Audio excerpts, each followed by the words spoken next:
Good evening, friends. I hope you are all doing well. I'm also fine. Today, I'm going to show you how you can create an EKS cluster on AWS using Terraform. So let's start the process. So here I have created the main TF files. So we have a couple of files here: main.tf, variables.tf, and then we have ingress.tf. So and dpc.tf. So first, let's go to the variable.tf, variables.tf. We have defined the variables like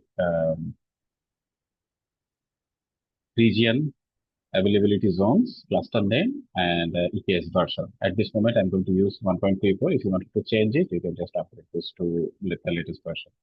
I think currently it's running on 1.35. Then we have VPC. So we have defined the VPC and availability zones and enable net gateway true and single net gateway.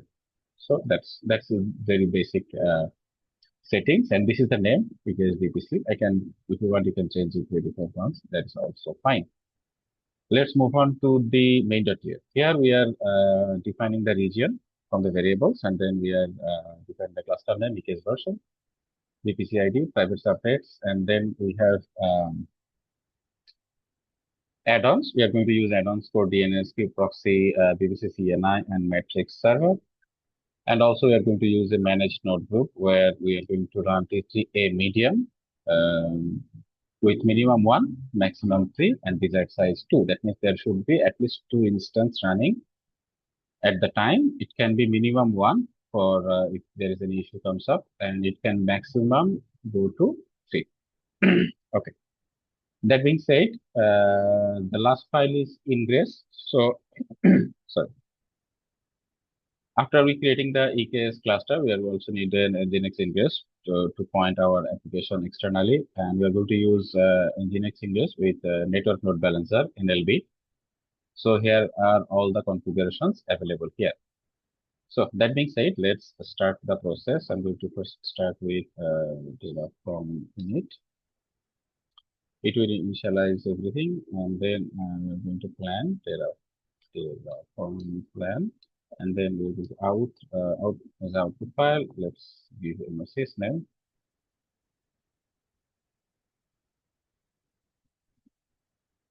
And then let's run Terraform apply and then images. So here you can use different names if you want, but that's what I'm currently using. You can use any name if you want. Okay, so far so good. It's started to create the instances, these clusters, and it will take around 15 minutes time. So I'm going to pause the video. We'll come back after 15 minutes. Okay, I'm back. It took around 15 minutes, and then after it's successfully completed, it shows this resource created 51, 0 change, 0 destroyed, outputs. This is the output. Now let's go to console and refresh this screen. So we should be able to see the cluster. This is the cluster with 1.3 for the version, and it is upgrade now means we have a new version 1.35, so we can upgrade it, or we can wait for 2 days then upgrade. Let's move on to the cluster details. We have compute. There is 2 computes, T3A medium. That's good. This is what we want. Then we have 4 add-ons, core DNS, proxy, VPC CNI, and Matrix server. And let's go to EC2, and then we have it should be a load balancer here. It is active. Click here. So this is the load balancer, and if I choose the GNS name and go to the browser, I should be able to see 404 because I haven't deployed any service or any rule. So it should be 404. That's okay.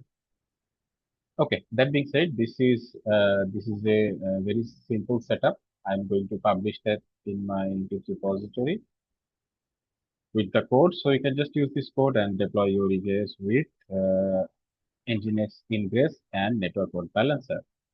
Now I'm going to deploy a simple application into the cluster, and after that I'm going to delete it, right? So let's create a simple Node.js project.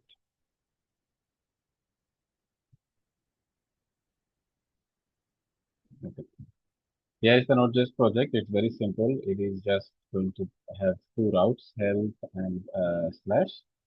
Then we have package.json. We have Docker file. We have two things: build spec and deployment.yaml file. And we have update in deployment.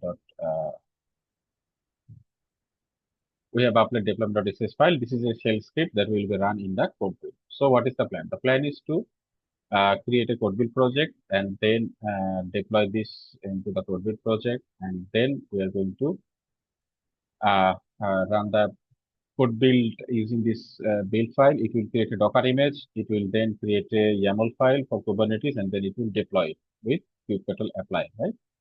So here is the details. This is also available in my GitHub repositories. I'm going to share the link with you as well. So let's go to code commit. I'm just going to create a new repository here.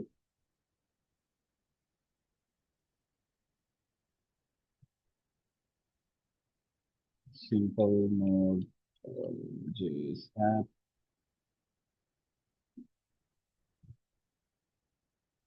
And then let's SSH. Let's see if I can SSH out.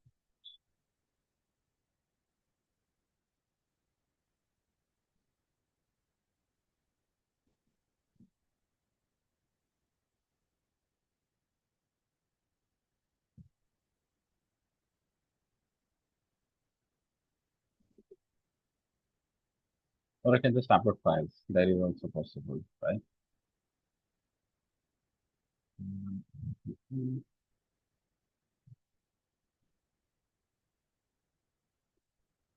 Create file, because I need to now set up all those SSH keys. Rather than I can just upload this. Just hold on 1 minute. Okay, the code is pushed. Here's my code in the code commit. I'm now going to go to code build and go to build projects. Then I'm going to add a new build project. I could do this via Terraform as well, but let's make it simple.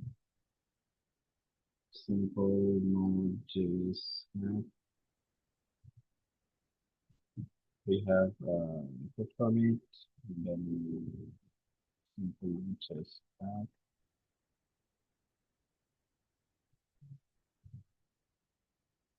we keep it everything as it is, new service role, that's fine. And then we have this build spec. We have a build spec file, right? Build spec.yaml. So that's good. And then we can the service log is optional. Let's get the project.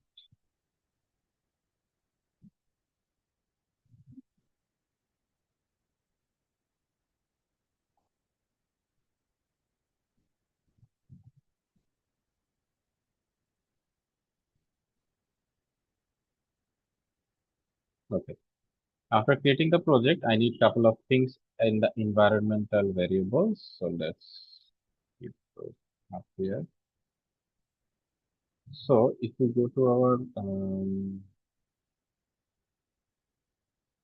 build spec file, we need a couple of things. The first thing is we need the account ID, right? This is one of the variable. And then we can take the account ID from this account section.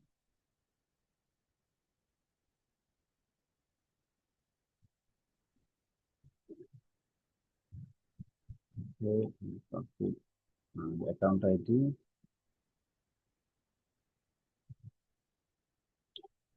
Then we need to create an environment.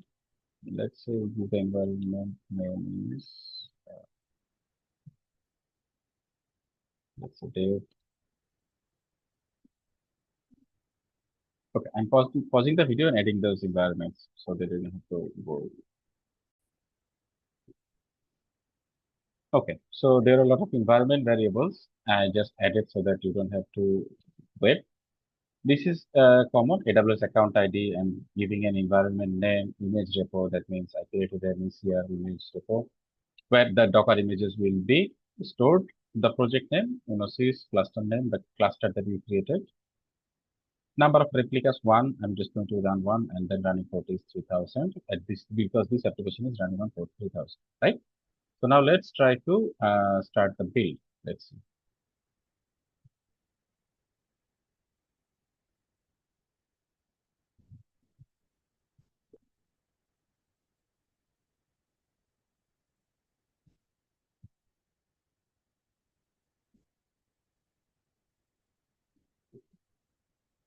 Meanwhile, let's go to Cloud Shell, and then a bit fail. Let's see what is the reason. Okay, so I added some permissions here. Especially, I needed to use EKS cluster permission, because the code build needs to push the code, push the YAML file into the EKS cluster. That's why I needed to add this IAM role to this IAM policy to this role that is being attached with the code build. And after that, the builder is fixed, and you can see I deployed this service into the Kubernetes cluster.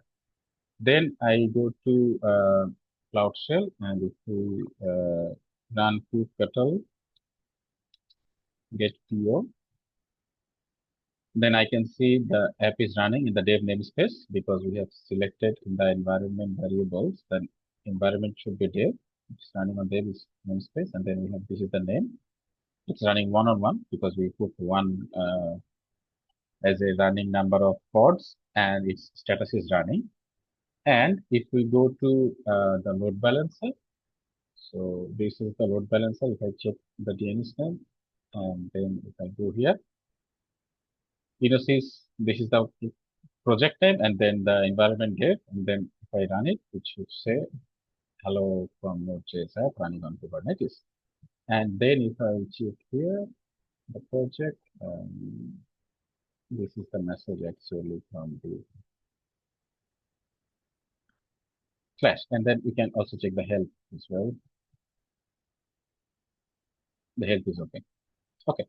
So that being said, this is a not, I would say, very simple, but it is the way that we can deploy our Node.js applications or any other applications into Kubernetes using AWS code build. So first we created the EKS cluster with Terraform. That was very simple. After that, we created the code build spec file. We created the deployment file for the Kubernetes YAML file, and then we created AWS code build, and then we run the code build. That code build created the Docker image. If I go to ECR, if I go to ECR, I will see the Docker image. Here is the Docker image. You can see the Docker image is being stored. And then we generated the YAML file using this Docker image, and then we pushed the YAML file into the Kubernetes. That created the new deployment. So that being said, this was the whole process. If you can use this for any of your projects with Python or maybe Node.js or anything. I have updated the Terraform files here, and I will also update the sample Node.js application into this GitHub repository as well, in a separate repository. So that being said, that's it. Thank you everyone. Allah Hafiz. Assalamu alaikum.